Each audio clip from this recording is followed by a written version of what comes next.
Can you hear us? Yeah, I can hear you well. No problem. You sound a bit soft. Is there a way you can turn up your volume? How's that? That is perfect. Okay, excellent. Jeff, thank you for joining us. So my name is Marcin. I'm the founder of Open Source Ecology, and Alec contacted you regarding the chicken tractor work. We're developing that as an open enterprise to try to do 250 chickens on a compost operation just like yours. And just to back up, I mean, have you heard about our work before? Yeah, I've seen your emails. Okay. And you're aware of the Global Village construction set, the 50 different machines for building civilizations from scratch? Yeah, I've heard a little bit about it, yeah. Yeah. We design and build open source machines as such and then publish the plans online for free. We develop enterprises that are related around the machines, everything from agriculture to production to energy issues. And Alec is our entrepreneur in residence who's going to be using some of our tractor infrastructure within the chicken operation. But the idea is that we publish all our enabling tools and techniques and business models on the internet so that anyone can benefit. And the potential here with the compost chicken is that we're combining compost chicken and some aquaponics for an operation that's in principle very robust and high revenue per hour so that it could be highly replicable for others. So we're trying to create a model that many people can use because we work out all the kinks and publish it openly on the internet, including all the workflows, the startup information, sourcing, procedures, and everything else that allows somebody to do a quality operation without having to reinvent the wheel like pretty much everybody has to. So we're trying to lower the barriers to entry on all kinds of enterprises. And so today's conversation will be about the compost chicken operation, which we're just starting here and trying to basically learn from you about that. Our approach is to talk to subject matter experts to pretty much find out the state of art or the best practices so that we can replicate them without going through the mistakes. So trying to learn from people in the field as far as some of the best practices go for doing things. So we're both here in Missouri, and we're starting up our operation that is Climate Zone 4 in central continental USA, pretty much the geographic center of the United States. Corn and soybean country with a lot of mega farms around us and all that, lots of cows, cattle operations. But we're trying to do a diversified, integrated operation for direct sales in this CSA format. So that's what Alec is developing. So maybe I'll let Alec go from here. Yeah, so Jeff, I thought it'd be good to start if maybe you could give us an overview of the system as you understand it and why it works and why it's an advantageous system. Just give us a kind of overview of where it is. Well, it's a system that produces very healthy birds and pretty high egg count, and the way they source their food through working over the different compost ingredients creates a very good compost with a small amount of interaction comparatively by people. That's a small amount of time and a small amount of technology. It's not that technical, really. Yeah, okay. And has there been a lot of changes to the way you're doing it since you started it? How has it worked out over time since you put out the video? Yeah, we've tried quite a few variations here and on other projects, and they've all worked well, depending on the scale that we've wanted to apply, and the landscapes that we've applied them to, both smaller, larger, flatter, and more slopey. What kind of scales have you gone up to in terms of the flock size? Well, we're not really interested in the larger scale because we originally saw the 300 and 1,000 chicken size systems and excavator turns and things like that, like large machinery turning over bulk compost, where the main product was compost itself. We've stayed in a layer level where we wanted a relationship between an acre per unit. So how much fertilizer do you need per 1 acre of diverse, mainly small crop food production? So the 1 acre of small crop food production is kind of a replicatable number then. It comes in at that scale of diverse food production size. Although a very similar size and smaller, which is where we're more interested in it, but 50 chickens and down to 35 chicken size is where we've done most of our work, and a little bit smaller on some projects. Not much smaller, because if you go much smaller, you don't have enough chickens to turn over the 1 cubic meter of compost, and you need at least 1 cubic meter of compost to make a compost pile actually effectively go through the process, as that is the minimum size of any compost pile in an aerobic turn. You need that mass. It's easier to go a little bit bigger because there's more flexibility around the carbon-nitrogen ratios. But in and around the 35 to 50 bird system, you can also walk that system through a monoculture of monocultural orchard and convert that orchard into a polyculture. As we have no interest in monoculture whatsoever, that's our interest.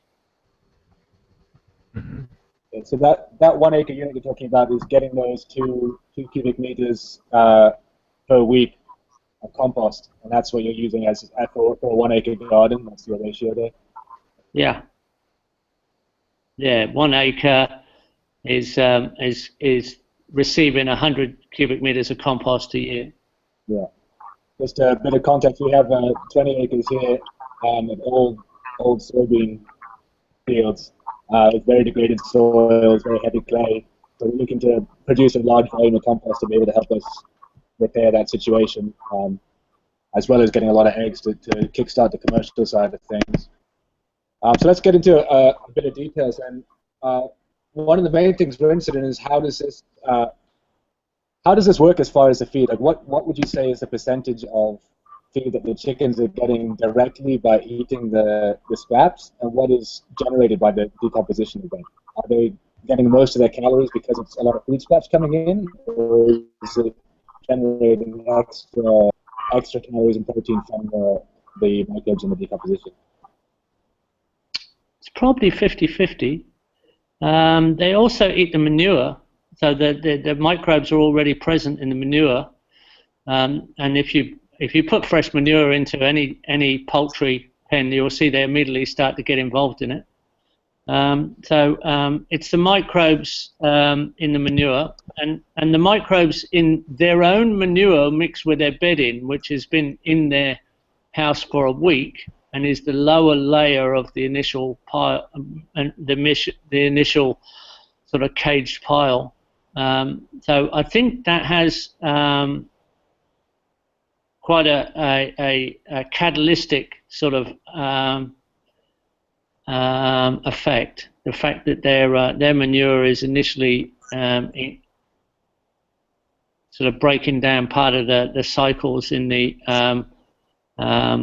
bedding, and then that's then mixed as they continue to manure and feed, and then that's turned and they're still involved, and then it's probably about 5 turns before they're not very interested. Like they've really dropped down below 5% interest at about the 5th turn.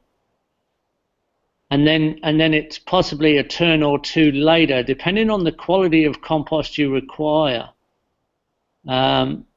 Obviously, as your microbe beneficial microorganism count in your production bed comes up, the quality of compost you require goes down, and the volume as well can go down as well. So as you get your garden, your 1 acre up in full microbial count, so you've got the full suite in diversity and population of soil organisms, then the volume that you need and the quality that you need is diminished over time. So therefore, the amount of birds you need can be diminished too after a period. If you become a good manager, you're a good manager. Okay, so when you're, they're mainly interested in right after you turn, right? That's when they get the main, like the microbes, right after you've done the turn of each pile. No, they're interested for a whole week. They remain interested. If they don't work, they don't eat. So they're interested all the time.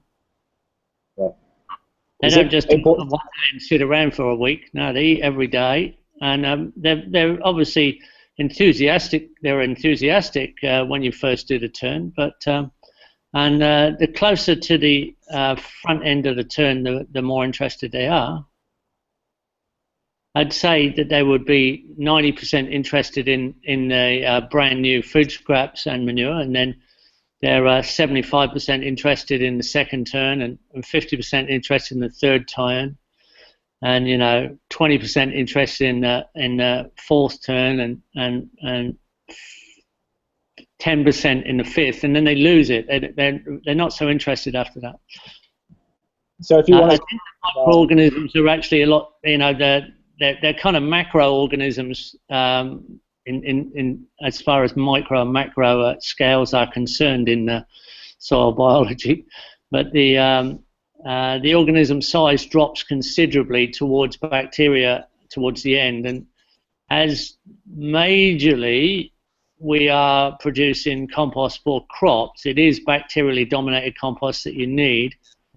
Not to say that you couldn't design this to make a fungal dominated compost, but it would mean the specific ingredients at the front end would be woodier, and there might need to be just a little bit more of a incubation period at the end after the chickens. Not too much though, because the fungal spores will start and then they'll continue after you've applied them towards tree systems. So your woody plants and your trees and your perennials, your non-herbaceous, non-herb plants, your forests needs a fungal dominated soil, and your herbaceous plants, your vegetables and your crops, they need a bacterial dominated compost. And you could, by changing the initial ingredients and a little bit of the process, you could favor in one way or another. Is it hard to control that microbial balance when you've got a constant input of the high nitrogen manure coming in from the chickens? It seems like it would be recently tilting the pile in a certain direction. No, it's not hard at all. Okay. No, it's nothing. It's automatic. You can't. There's absolutely nothing to do at all. There's no problem. They continue to manure, and they don't over manure, right, because you've got your quantities set up, and if you've mixed, if you've got your quantities initially in the right proportions, which is a third of their bedding that they've been manuring on for a week, roosting over for a week, and a third, usually equine or bovine manure, and then food scraps on a third on the top as the initial, you'll find. And look, it's not that fussy. You get like 4/5, 2/5, 1/5, 3/5, 2/3, 1/3. It doesn't make a lot of difference in the end. How forgiving is it as far as those materials? Like if you were replacing some of those food scraps with green field clippings, would that start to cause problems in terms of the nutrition available? What do you call field clippings? Well, just like if you were bringing in like green cuttings from green hay rather than fresh hay rather than fresh food scraps. Hay? Yeah. Can you describe that hay to me, please? Like just pasture clippings, like fresh pasture clippings. Is it full of highly nutritious seed? Is it sorghum? Is it alfalfa? Or is it amaranth? Or is it just lawn clippings from the suburbs we're talking about? Not suburban lawn clippings. It's from our pasture hills that I'm thinking of, but it's quite weedy. It's not a high legume content. It's not high quality pasture yet. How old is it? Is it the end of its growth cycle, or is it the beginning of its growth cycle? Is it covered in seed? Would chickens live on it? If you put the same amount of chickens on an acre of that material, would they live or die?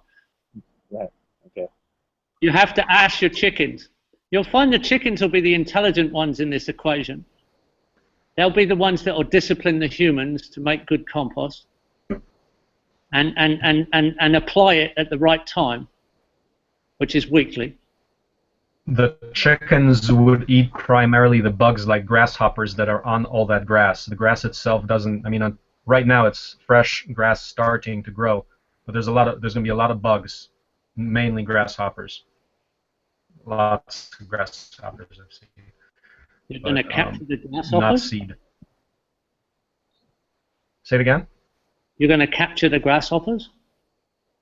No, I mean if the chickens were, we ran 200 chickens here free range about like 9 years ago, and they would just feed a lot of the main thing they would catch probably was the grasshoppers, because they were black and their poop got to be black, and they would of course eat all the grass and anything else they could catch. They were 100% fed by them. They did well, but that was just free range, so the bugs wouldn't be on this grass right now. No, it would be just clippings. Free range chickens didn't have any other feed. No, they did well, of course, until winter, when they would go much further out and they got pretty much one by one picked off by hawks. So we lost most of the flock by that winter, by the end of that winter. Yeah, they'll discipline you like that. Yeah. If you try it and your chickens die, it wasn't rich enough, I'd say. That makes sense. Yeah. Before they die, they won't lay any eggs, so something's going wrong. Yeah. And they stop laying eggs and then they start dying. You'll find that will be quite a good, accurate indicator that it wasn't quite rich enough for you. If it's seed-headed, well, I don't think it's going to replace food scraps very easily, because food scraps of humans is quite diverse. You could grow a crop for them, grow crops for them if you wanted. I don't think humans did grow crops for chickens. I don't think we grew grain for chickens. If you've ever tried processing your own grain, you wouldn't grow it for chickens. Right. That'd sound like you were sort of insane suggesting that. What about if we were doing... all those big grains you live in amongst are just a way of turning fossil fuels into money. That's all they are. They're not really farming. If you take away the fossil fuels, you don't have to worry about all those soybeans and corn. They won't be there. You'll be back to buffalo. One of the options we're looking at to make sure that we have enough food to get to the store is doing packing as a static system, where the compost yard is static, but then you have the shifting paddock around that with access to the pasture, so they have in days or so. And it would be possible also to seed something in there after they've been through, so that they'd have some supplements. You could seed some brassicas and legumes or something to give them additional feed. Does that seem like something that would be work, and you have suggestions for what to seed in that situation? Well, why would you do that? Because you're not going to have enough food scraps? Well, yeah, to try and make sure that we have enough at all times to keep the birds healthy and get enough eggs out of them.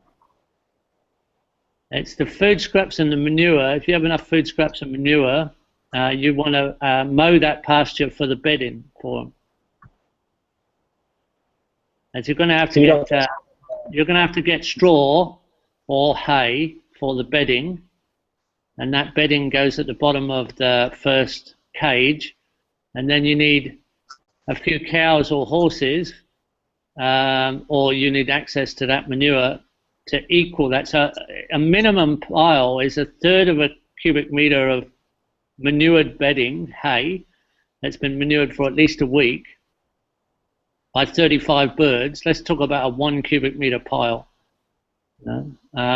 35 birds on about something that's about 1/3 of a cubic meter when it comes out after a week with lots of manure in it, and then 1/3 of a cubic meter of horse and cow manure, or just horse or just cow, one or the other, or both. And maybe other large animal manures if you've got it, but those are the common ones. And then 1/3 of a cubic meter of food scraps. If you vary that, then your ability to make compost is probably going to diminish. And you need a compost master chef to help you. Now, a compost master chef is really good at seeing the variations of material and the requirements to still cook that cake called compost. They'll be able to see whether the cake's rising or falling, whether it's getting to the right temperature, and all those sort of things. So, you know, mastering things takes about 10,000 hours. Yeah. So if you've got someone who's done 10,000 hours of composting, which is 5 years and 40 hours a week, they'll be very useful to see this go through right. But so if you break out of a recipe, you know, often you're not sure what kind of cake you're going to make when you change the recipe. Mm-hmm. That doesn't mean you can't make a different cake or a better cake or mix it a different way. It just means that you're going towards variations. Mm-hmm. It could also not work. The other thing you've got, if you're in really cold climate, is that you may have to go into much larger piles to keep the chickens warm in winter. And they're piles that would normally be anaerobic because of the size. So 1.5 meters high is the height that is the highest you can go with a compost pile before the weight of the compost itself starts to make some of the material at the bottom of the pile anaerobic. That's why windrows are only 1.5 meters high. So if you want a bulk pile, you go no more than 1.5 meters high and make a long windrow. But what Carl Hammer does is his initial piles are very large, and they're big, straight up, tall piles, like 4 to 5 meters high. But his chickens get warmth from the pile in winter because of its bulk. And then after 4 turns, then he windrows. And his initial windrowing is undercover, so he has great control of moisture. And then about 4 or 5 turns later, then he's out into open piles out in the weather. But now this is a man who makes incredibly high quality compost. So what he's after is, you know, a totally gourmet compost, which is not what you're after. You don't need that. How would the compost look? We would have excess of large round bales, which are 1,100 pounds, and I think we can be secure in getting scraps from food places, restaurants. If you only do that, would that, without the cow, for example, cow manure, what kind of quality would we get? Would we get enough to, I mean, just to make compost beds on the other side of this? Or would you recommend that, or make sure you got some of the manures added initially? Which manures? Cow or horse. And you're going to replace that with what?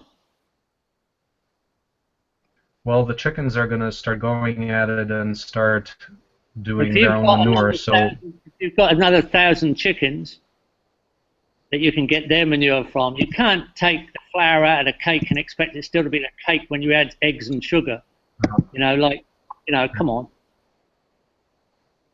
All right. We do have access to a dairy for sourcing the manure. One of the other things we have abundantly here is offal from local meat processors. if we bring that as an ingredient, are we going to be looking at having to provide a lot more carbon to absorb that really high nitrogen element? And how will the chickens interact with that? Is that a decent feed source for them? What is the ingredient? Like offal and waste from slaughterhouse. If you grind it up and put it through a mincing machine, there may be a formula that you could come up with, but it's extremely volatile, what you're now suggesting. It's the first rule of compost is if it's lived, it can live again. Yeah. Now, the process to make it live again varies innumerably around a carbon-nitrogen ratio, which needs to be in about 25 parts to 30 parts carbon to 1 part nitrogen, a moisture content that's kept reasonably constant, an aeration process, and a volume ingredient. So there are the variables. Anything that lives can be composted. Anything. The process varies. So as the carbon content goes up, the surface area has to be exponentially increased. So wood is 500 parts 500 parts carbon, 1 part nitrogen. So it's very, very slow to break down. So you have to turn it into sawdust to increase the speed, and even then it's slow. But fish is 7 to 1. Now you don't have to shred fish to make it break down. Urine is 1 to 1. It oxidizes off as nitrogen in the air, nitrous oxide, very quickly. As you know, if you take a piss on the floor right now, it's going to smell quite quickly. If you want to calm it down, you put sawdust on it, not lumps of wood. Lumps of wood don't do it. But the same material turned into sawdust with a high surface area does calm down the smell, because carbon is your sponge that takes the volatility of nitrogen out of the equation to some degree. Now, when you get to a ratio of 25 to 30 to 1, you come to the magic. That's where the magic happens, where your loaves and fishes event happens, if you want to use a sort of biblical analogy, where the explosion of nitrogen is absorbed into the carbon without losing volume, and it comes to a thing called humus, which has the same derivative as human, humility, and humor in the Latin language. So you're getting into the humus, right? Which is what the forest creates. You think you call it duff in America, underneath the forest mulch, yeah. Yeah, so it's staying in that process. If you're a master composter, at the end of the process, you haven't lost any volume. Master composters can hold the same volume. That's what you're aiming at. The more volume you lose, the more nitrogen imbalance you have. The less processing you have, and the less heat in the process that you have, the more carbon you have. Imbalance of carbon.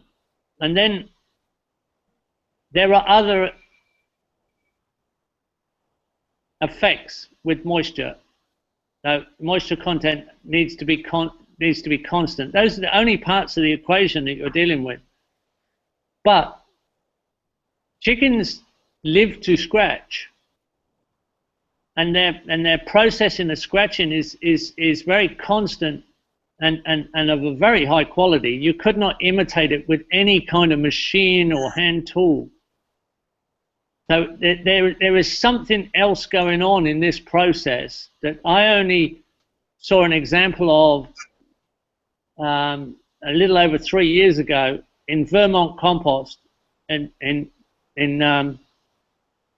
Carl Hammer's place, and that's where I made the video about his compost and the process he was using. I've been making compost a very long time. I've made a very large amount of individual piles, mostly by hand. And I work with other people that have now mechanized all this with large machinery and all kinds of processes. And the whole Elaine Ingham soil food web thing has happened in that period of my engagement with compost. But I know that when I saw Carl Hammer's compost, it was something rather unusual. It was something I hadn't seen exactly before.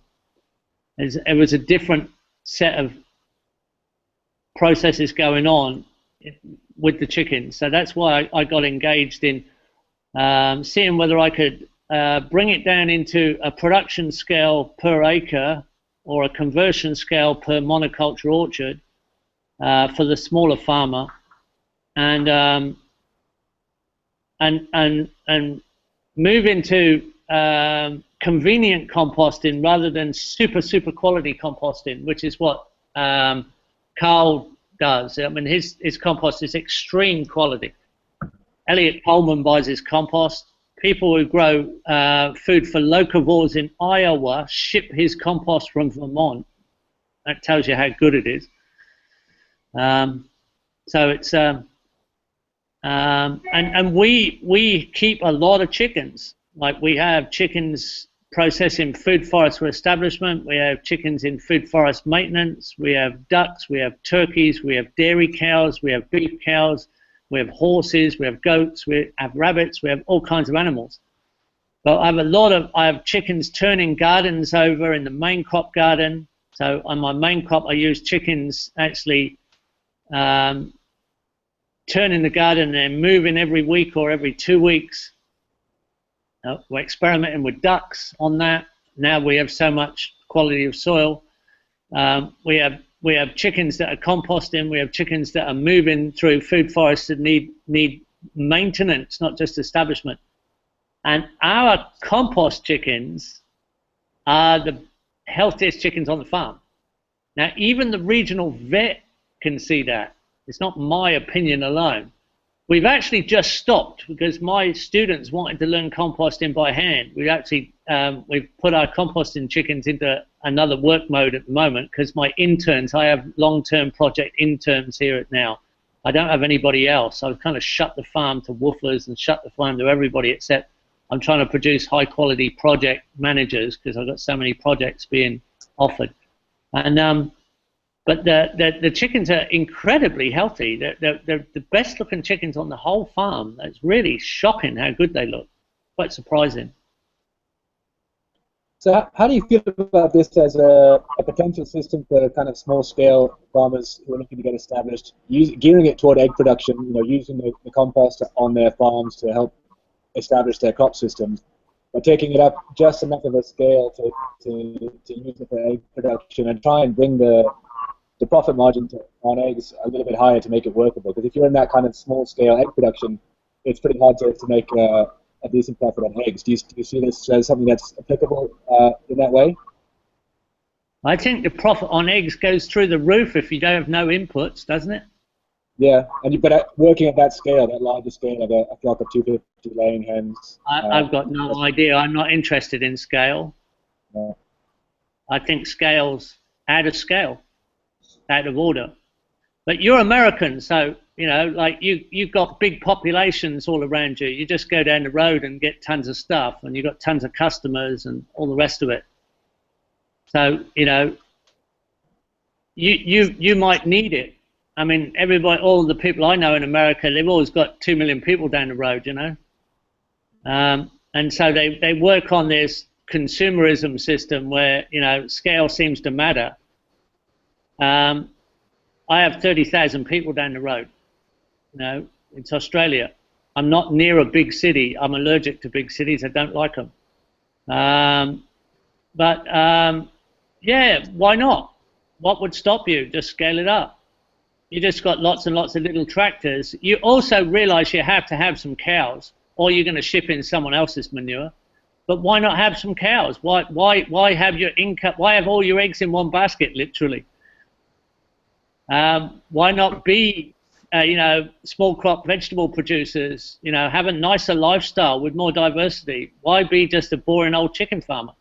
Yeah, I mean, part of the advantage of the system is that it gives you that compost to establish those systems. Like we really need to do a lot of soil work to get to the point where we can have a market garden. And this will allow us to do that this year and also get some income during the first year. We think that's something that's applicable to a lot of people here. We're trying to start up, small sustainable farms. Yeah, they should feed themselves first, and then what works really well, they should try and sell. It's called a phase of abundance. So what's hard to grow to feed yourself, you shouldn't try and replicate. You should grow what grows very easily. After you've tried to feed yourself with the most nutrient-dense, diverse diet you possibly can in your landscape and climate. And then you learn a lot, that's like the real classroom. You go in there and you learn a lot. You're going to produce chickens to eat as well, because, you want to knock them off before they're 2 years old. And then you're going to produce baby chickens to reproduce more chickens. Otherwise, you're going to be buying baby chickens. You don't want to be doing that. So you want to learn about chicken breeding, chicken processing, small crop farming, and some larger animal farming as well would be ideal. It doesn't matter if the manure you're bringing in is not organic. It doesn't matter if the food scraps you're bringing in are not organic, because the compost neutralizes the toxins. They get locked up. The minor volume of toxins, I mean, if that food is not actually poisoning people, it's actually, not straight away. They're still living from day to day, and the animals that are giving you the manure are not, they're obviously alive. Then the carbon molecule becomes a long chain molecule. In the decomposition process, it gets quite adhesive. So the carbon molecule attaches other molecular elements to make it evolves into a long chain molecule with carbon as its building block. And then some of those elements are the toxic elements, and they become inert in that process. So it's a way of locking up toxins as well. So don't worry about your food scraps not being organic or your manure not being organic.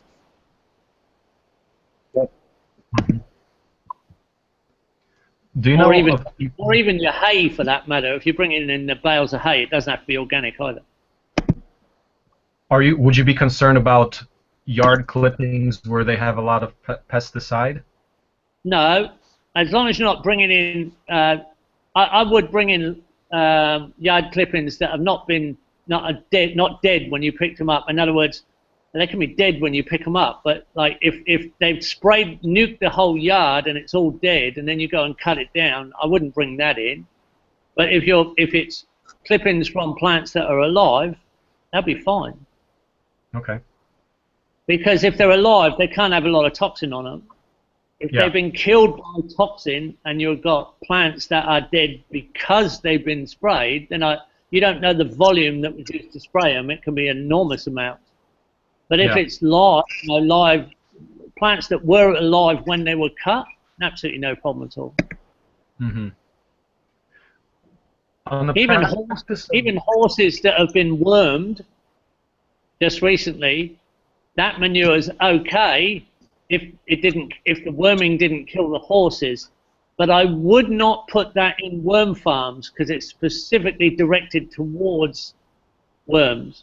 I would leave it sitting around for a few days, and then I'd put it in my worm farm. Mm-hmm.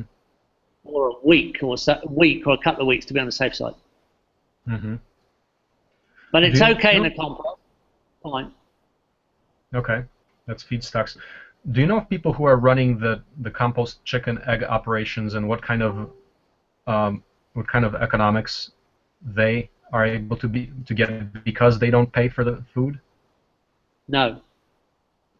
Okay. No, I don't know anybody that's doing it. Mm-hmm. Besides Carl Hammer in the United States, are there other people in the United States that are doing compost chicken operations? No, not that I know of. He's the only person I've ever met in the world. Why do you think that is? I work all over the world.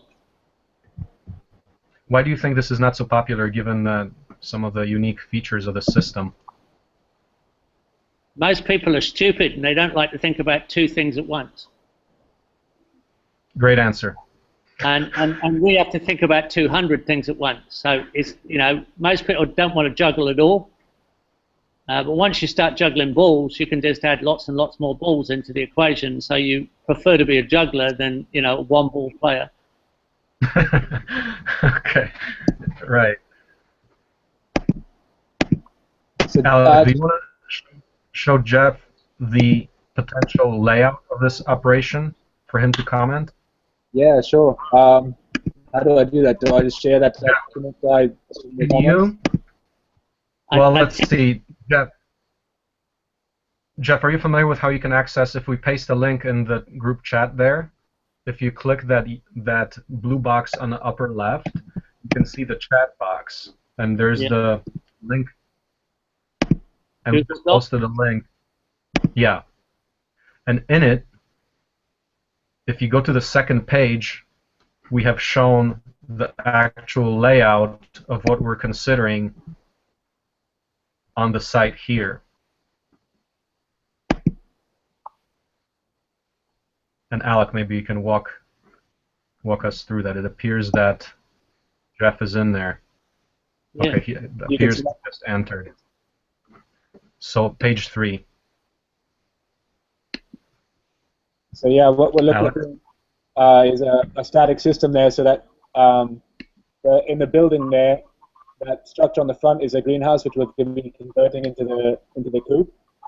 And the chickens will have access to that main compost yard, which is the big square in the middle, the big red square. And then I was looking at having shifting paddocks around that so they can access pasture as well.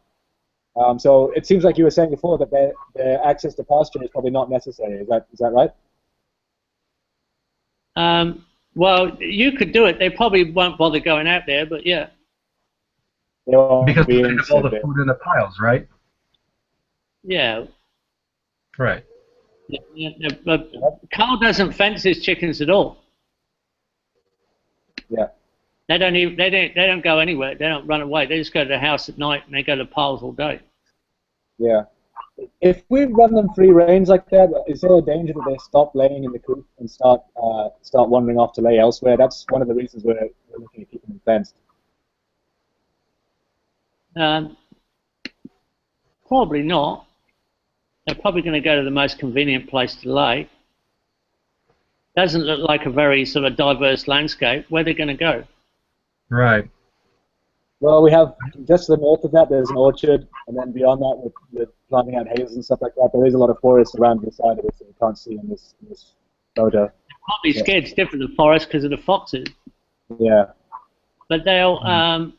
The easy way to do that is don't let them out till 10 o'clock. They do most of their laying in the morning. Right. Let them out after they lay. Mm-hmm. Certainly would save us a lot of money on fencing. I think we forget about the fencing. Yeah.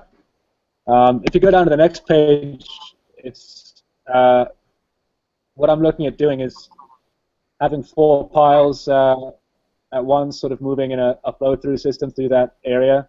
So you've always got 1 pile in each stage of decomposition, so there's a fresh one there all the time. So you start them on a kind of staggered time basis and just move them through.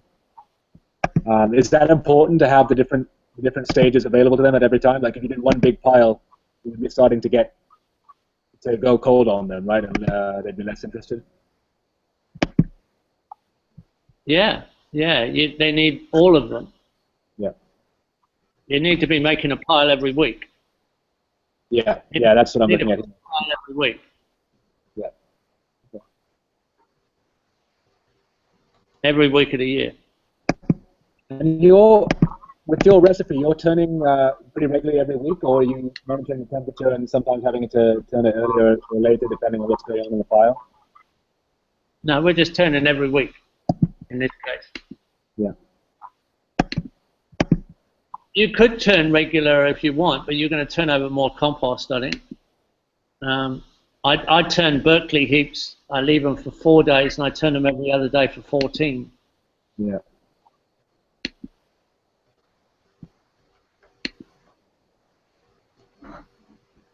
Yeah, I mean that's a different system. And in that case, we're the chickens.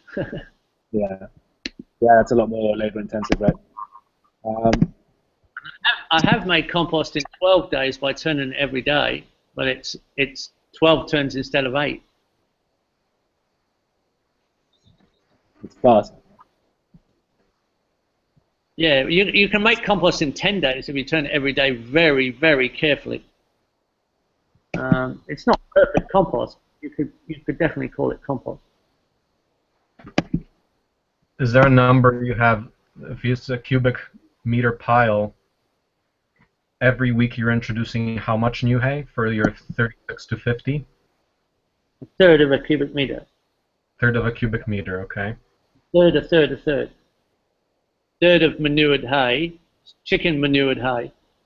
A third of manure, cow or horse, and a third of food scraps. In that order, coming up from the bottom. Mm-hmm. So a cubic meter for every 50 of total mass, total volume that you've got. Yeah. And one of your metrics. Well, that's the proportion, roughly. Mm-hmm.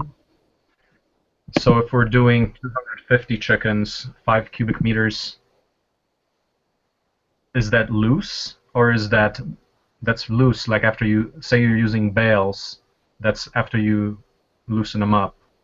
Yeah, you put it on under their in their house for 1 week. Mm-hmm. So if you've got 350 chickens, you can do 10 cubic meters of compost. So it's 3.3 cubic meters of straw, and then it's once they've kicked it all around and manured it, they'll have packed it quite down again. So it's got to equal a third of your volume. So it's 3.3 cubic meters of manured and recompressed straw, 3.3 cubic meters of horse or bovine manure, and then 3.3 cubic meters of food scraps.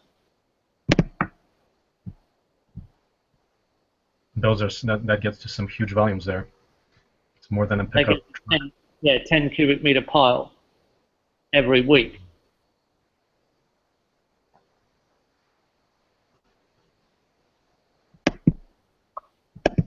Marcin, do you have any more? Is that? Anything else? I mean, if you even, I'm not sure I understand those numbers, because if a chicken would eat like a quarter pound of food per day, and if you've got, we're planning on the 250 of them, so you're talking about 60 pounds per day or so of food, or about 500 pounds of scraps per week, if they just ate them, assuming they were pretty high quality scraps. So they don't eat it. They eat bits of it and what's interacting with it. Most of it gets composted.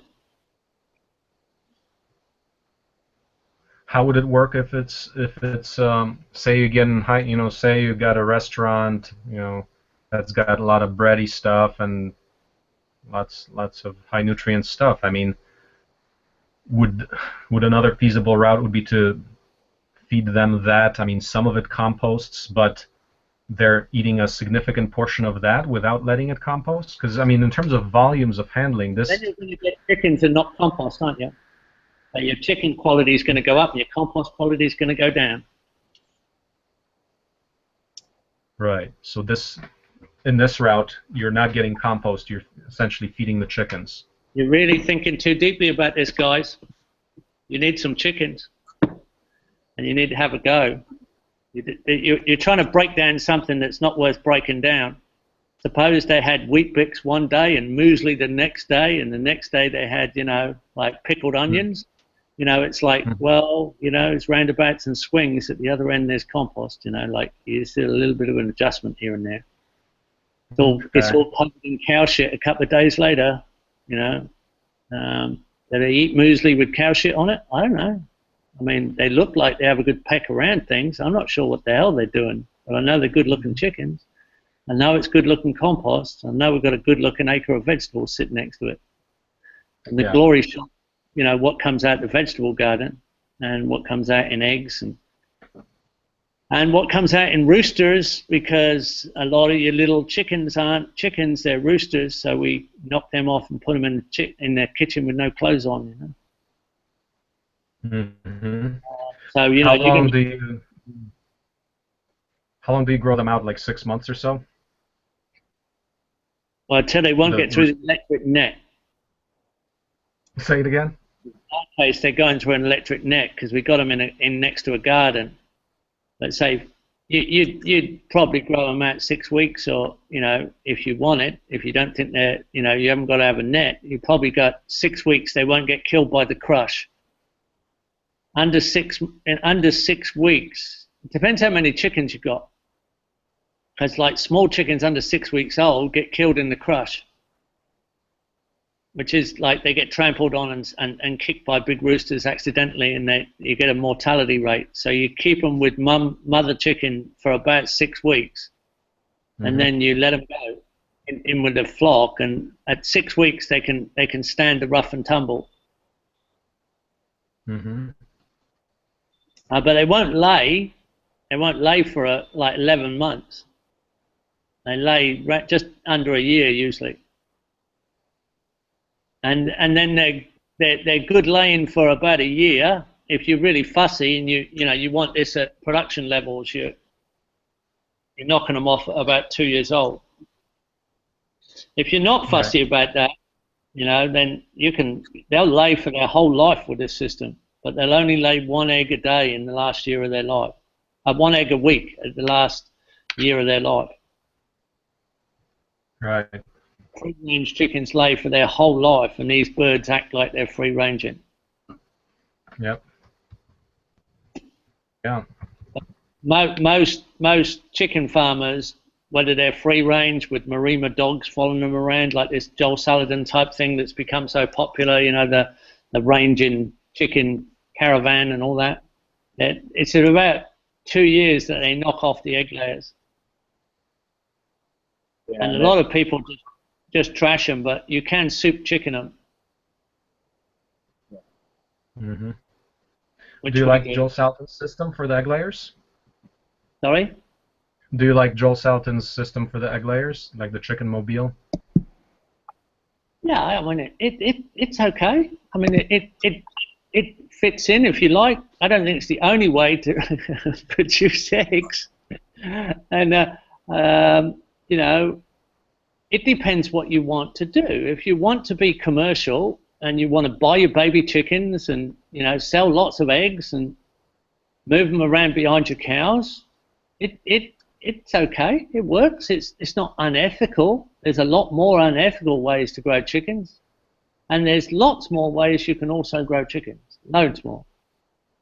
But I don't think it's an evil method. No, I don't. You know, I don't think it's necessarily the most energy efficient method. I don't think we'll be doing it come Armageddon, if you believe Armageddon's on its way, because, you know, it won't work in you know, a sustainable system where we have to be totally sustainable. At the moment, it's a wonderful, appropriate little system. Yeah. Okay. But yeah. I mean, I think it's great. I think it's wonderful. I think he's a wonderful man. But it's not the only way you can grow chickens, and it's definitely not the most sustainable way you can grow chickens. But it's a damn sight better than a chicken factory, that's for sure. Yeah. Right. Yeah. Alec, do you have any more questions, or? I think that's everything about compost. I think that's a lot of good detail. That's probably right. Just get on with it. Okay. Okay, well, that sounds good. Well, I guess we can quit it at that. So, Jeff, thank you so much for your time, and we're going to get busy with this here. Yeah, sure. I mean, if you want to put this out to the masses, you're welcome to put it out on Permaculture News. We have a massive one of the biggest audiences in permaculture, and you get even more interactions on there from people asking you about how things work and what their experience is and all that, because there's a lot of real people out there. Permaculture news. How do we get on there? Do we just send on there? Or do we go through you, or should we pass it on to you, or should we just post there? Well, it will go to our webmaster, our web manager. How do I get out of this page here? Can I give you a text? Go to another tab in your browser, I guess. Going back to you. You mean out of the Google Doc? No, yeah, out of the slideshow I'm in. Out of the slideshow, I mean, hit escape if you're in a slideshow, I guess, or. I'm in your slideshow. Hold on, Google Hangouts. Oh, I'm back here. Here we are. Enter into the chat. I can give you the address here. Yeah. And Jason is the name. I'll just type it in for you. You can send it through to Jason. Mm-hmm. Yeah. Run into your little sidebar there. Okay. And then we have a huge forum on there. I think it's about the biggest forum. It's sort of equal to Permies, if you don't include the spam. And then we have Permaculture Global. You know Permaculture Global? No. Permaculture Global is right across the world. It's a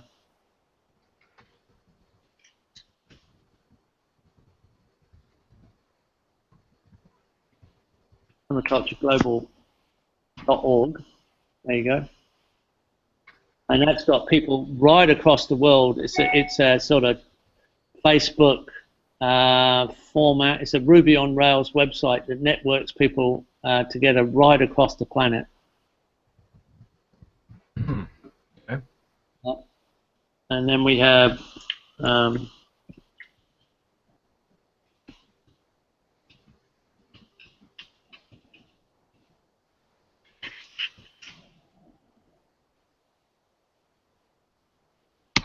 No, that's pretty. that one there is an online connection.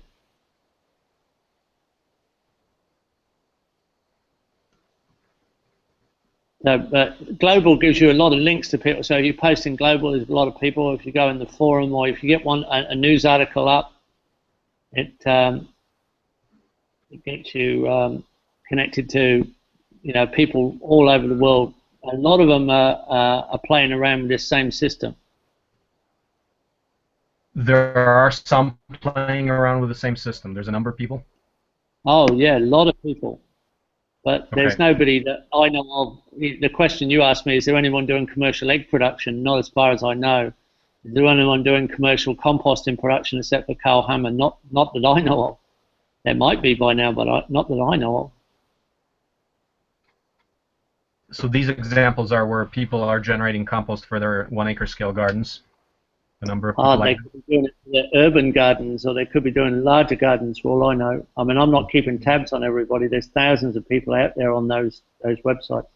Okay. So one venue is editor at permaculturenews.org. As far as permacultureglobal.org, hit the forum there to post regarding this. Now, if you hold on a second, let me just get it up for you. Because there's forums there. Yeah, forums. You just go into forums. Mm-hmm. I'll put it in the tab again.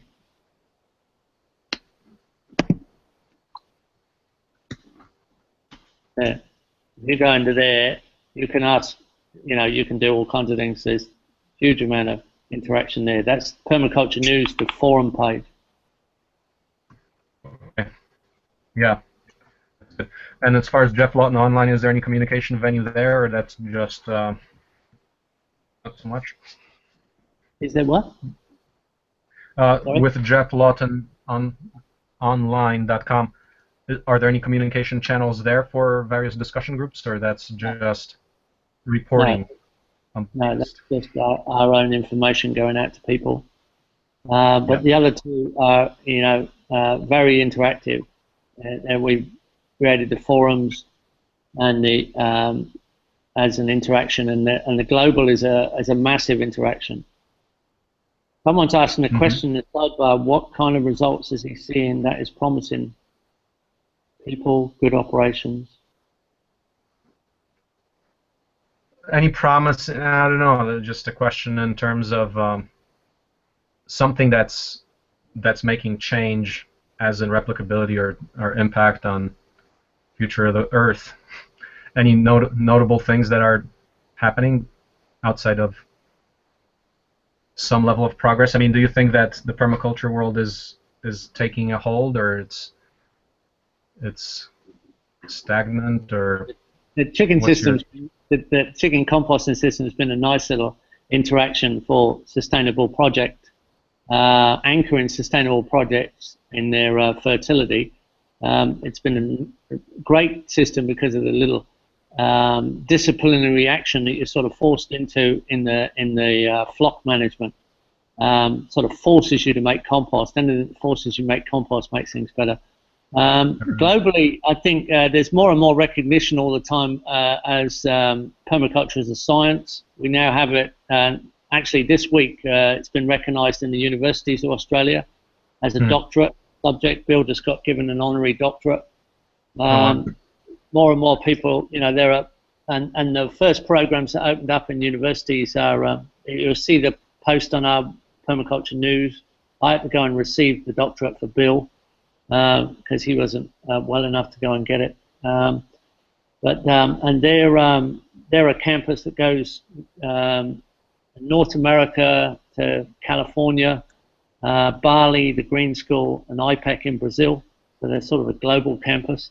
So we're getting recognition worldwide. There's more and more large projects coming in our direction non-stop. There's large demonstration sites being requested. Things are getting better and better. Permaculture has been now at last recognized as a design science that provides all the needs of humanity in a way that improves the global environment. But at the same time, things are getting worse and worse. So that's been the story for, the last 38 years that I've been involved. Things are getting better and better and worse at the same time. I mean, just look at your politics right at the moment. Good old fight of good versus evil shall continue. Could it get any more ridiculous than that? But probably not. Yeah, so, and it looks like we're finding excuses for a third world war, and it could well be nuclear. So it couldn't get a lot worse than that either. I couldn't imagine it worse than a third world nuclear war. But yeah, things are getting better and better at the same time, so it's still in sort of some degree of potential balance. And I think we're gaining in numbers. I think we are. The internet's allowed us to gain numbers. And if Malcolm Gladwell's right when he wrote the book Tipping Point, we only need 11 to 18% to tip into the sustainable approaches to the way we behave.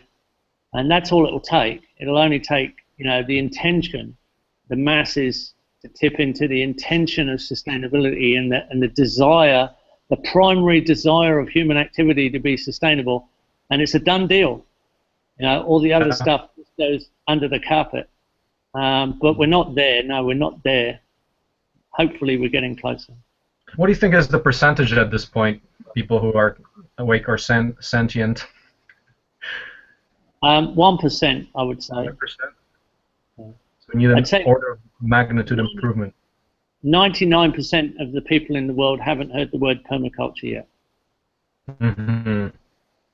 And they're the audience. They're the audience I'm aiming at. Or let's say if maybe 99% of people in the world haven't heard the word permaculture or have no idea what it really is, or that there is a system out there that has intentional design science aimed at providing all the needs of humanity in a way that's sustainable and continuously replicable, self-sustaining. Where do you get the 99% figure? Is that kind of your observation, or is that any rigorous study on that, or? No one's got time for rigorous study. There's too much work to do out there. I mean, everybody's just doing what they can do, and all we can do is keep up with the damn inquiry that keeps coming in our direction. That's all we've ever been able to do. We've never been able to keep up with the inquiry. We're swamped. It's a tidal wave of inquiry. And indeed, everybody I train is overemployed. When I've been training these guys on the property here, they're overemployed. They're teaching, they're consulting, they're managing projects non-stop for the rest of their life. Mm-hmm. Massive. The inquiry is massive, and it comes from everywhere. Yeah. The largest inquiry comes from America. The largest numbers of inquiry come from America, but that stands to reason. Mm-hmm. Do you have a program for getting that training out there? I mean, what are your thoughts on that? I mean, obviously good work needs to spread, but there's a lack of teachers, people in the know. We have the same issue here of interest and not the ability to teach enough people, and that's a thing we're getting serious about. What's your take on that, or approach? I heard you talking about dedicated people who you train on site, which absolutely makes sense. I've trained 15,000 students with the PDC, the Permaculture Design Certificate course. But the online teaching, with the new ability to give so much information and so much high quality video, we have another video channel with about 43 videos on it, which is where you'll find the Carl Hammer video is there. But the online teaching now has exploded, so it has everywhere in the world, and now we are reaching more people faster, and we're getting a much better result, actually, surprisingly, with online students than face-to-face students. Well, the initial interest. So once they get the initial interest, then they need to go out and get practical experience, and that's where sites like yours and sites on the ground get completely full of people wanting to get trained up. So we have a big waiting list to get onto our site here, as we physically can't train thousands of people here, but we can train thousands on the internet, and the internet result has been absolutely outstanding, absolutely incredible. That the quality of production is way high, very, very high. Right. As far as additional teaching facilities, and do you have any program for establishing new ones, or we have a system. Let people out into the wild?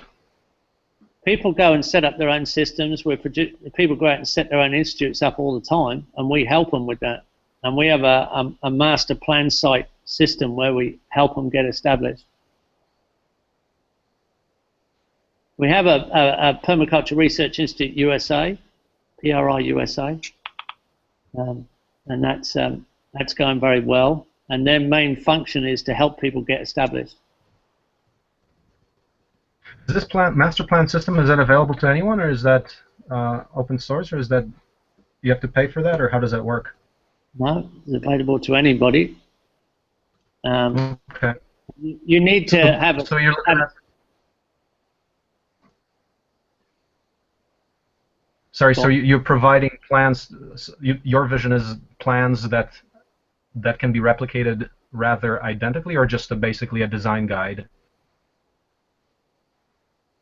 It's not a physical plan, no. It's a way to set up the organizational structure and the educational process. So you have to be able to educate people to a standard through the Permaculture Design Certificate course, and we have standards for our institute's teachers. So if you want to carry our brand, if you want to carry our credibility, then we have a standard that we expect your your facility to be educating it. Mm-hmm. So we help people set up demonstration sites that are also education centers. How many of these facilities are certified under your brand? How many of them are out there in the world now? Oh, a few thousand, four something thousand. You'll see them on Permaculture Global. But the thing is that if you set up a demonstration site and education center, it's not a family farm. It's a demonstration site where you put in as many variations of demonstration that are sensibly applicable to that landscape and climate, so that you have educational examples that help people when they come for the educational process. So our system allows you to set up a demonstration site, which is an education center. So you can then network that information locally and regionally, nationally, and even internationally through the online systems we have. Is that revenue model for one of the facilities based on education? So basically training PDCs and other opportunities? It's anchored by the PDC, yeah. Mm-hmm. Yeah. For us, I mean, as we go forward, we are looking at certification for our facilities of our nature as well. That's something just in development, but that's something that will hit later on as we get more infrastructure built on the organizational level. Mm-hmm. Yeah. Yeah. Very exciting. Okay. Yeah, thanks All a lot right. for helping us out with this. We should probably let you go. Okay, No worries. we'll let you go. Thank you so much, and we'll be in touch. And Yeah, we'll post the results on the news. Okay. All right. Thanks Okay. a lot. Cheers. Bye. Cheers. Thank you.